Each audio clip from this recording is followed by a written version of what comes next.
We are concerned here only with the philosophical thought of the Vedic period.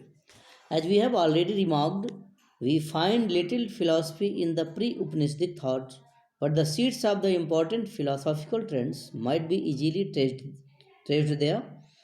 Moreover, there has been a gradual development of the philosophical thought from the mantras and the brahmanas through the Aranyakas to the Upanishads.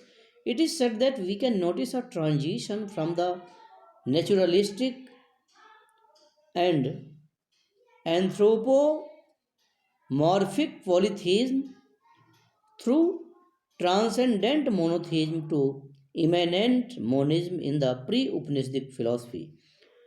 The personified forces of nature first changed into real gods, and these later on became mere forms of one personal and transcendental God. The custodian of the cosmic and moral order, who himself later on passed into the immanent Purus. The Upanishads developed this Purus into Brahma or Atma, which is both immanent and transcendent. The mantra portion has been called the religion of nature of the poets, the Brahman ritualism, the religion of law of the priests, and the Upanishadic portion, the religion of spirit of the philosophers. The above mentioned conception of the development of pre Upanishadic thought is to be taken in a very reserved sense.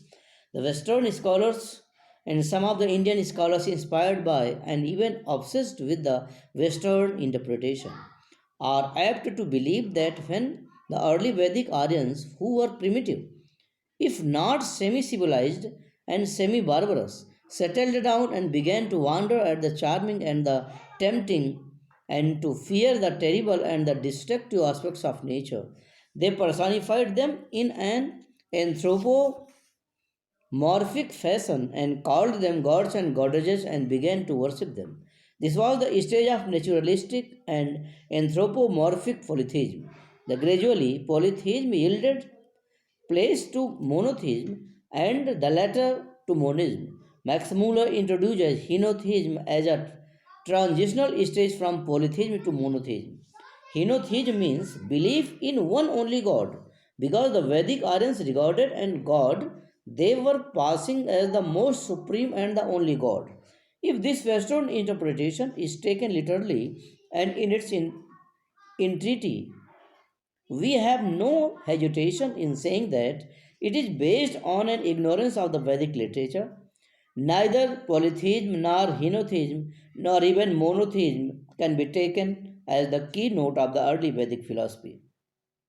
The root fallacy in the Western interpretation lies in the mistaken belief that the Vedic seers were simply inspired by primitive wonder and awe towards the forces of nature.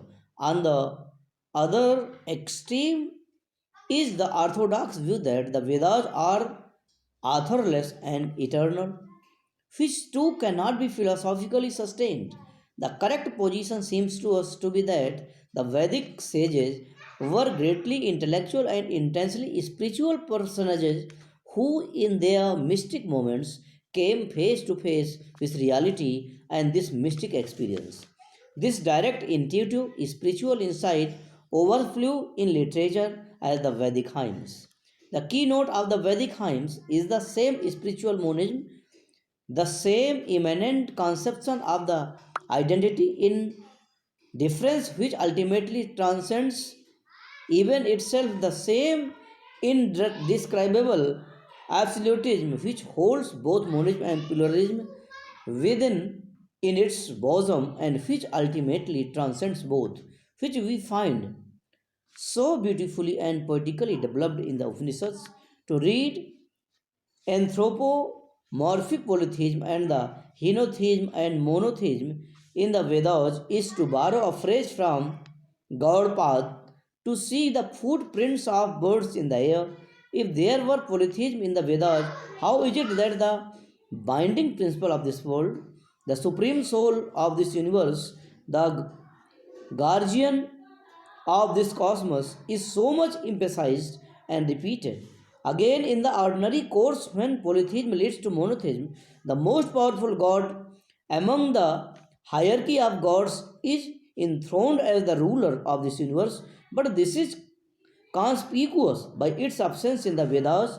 Instead of taking the trouble of coining the word henotheism, Max Muller could have simply said that the gods are regarded as mere manifestation of the supreme God, so that when and God, when any God was praised, he was not praised in his individual capacity, but merely as the manifestation of the supreme God. The gods are praised, yet not the gods, but God is praised through them. So there is no question of crude monotheism also in the Vedas.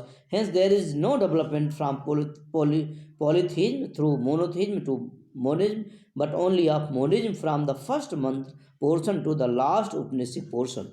Let us take some illustrations. The one real, the wise declare as many. Purus is all this, all that was, and all that shall be. The real in the Rit, as Agni in the Yajus, and as Mahabharat in the Psalm, Aditi, the boundless, is the sky, the air, the mother, the father, the son, all the gods and all the men, all that is, all that was, and all that shall be. He is the custodian of the Rit, the binding soul of the universe, the unity in difference in the cosmic and the moral order. The gods also are the guardians of the truth.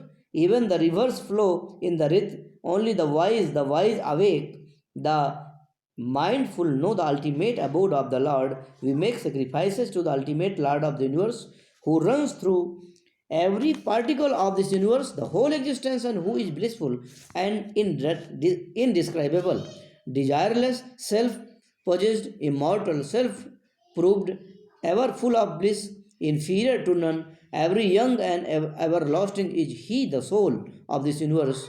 Through His knowledge alone can one spurn death.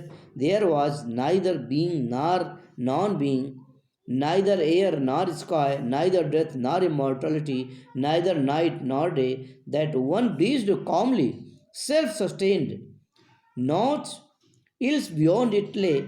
The indescribable is the ground of all names and forms the support of all creation. All the gods from the body of this world soul, He is immanent in all this creation, and yet He transcends it.